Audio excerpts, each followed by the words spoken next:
There are two competing concepts of justice in the popular conversation that don't always work together.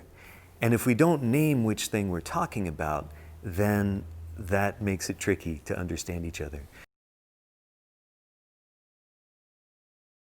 So often when we talk about justice, people are thinking about retributive justice, which basically means being punished. When you do the wrong thing, then you get what you deserve for that. That's retribution.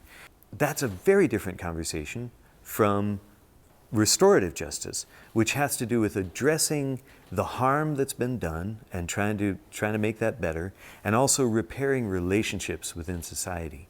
If someone goes and spray paints some graffiti on the side of a hardware store, the hardware store owner then has to either live with that or deal with painting it over, right?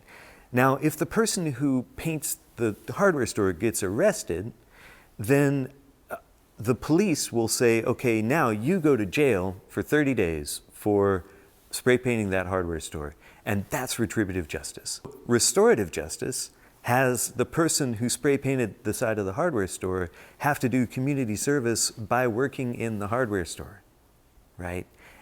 Maybe beginning with dealing with painting over the graffiti. Then the hardware store owner and the person who spray painted the graffiti get to know each other. And maybe there can be some healing there. They maybe come to hear each other's stories. Maybe the owner understands the origins of the rage that made this person need to express some anger with spray paint. Maybe the person who spray painted comes to understand the cost to someone else of this, of spraying that rage out into the world sort of indiscriminately. That's where restorative justice can help us heal. And that kind of justice really excites me.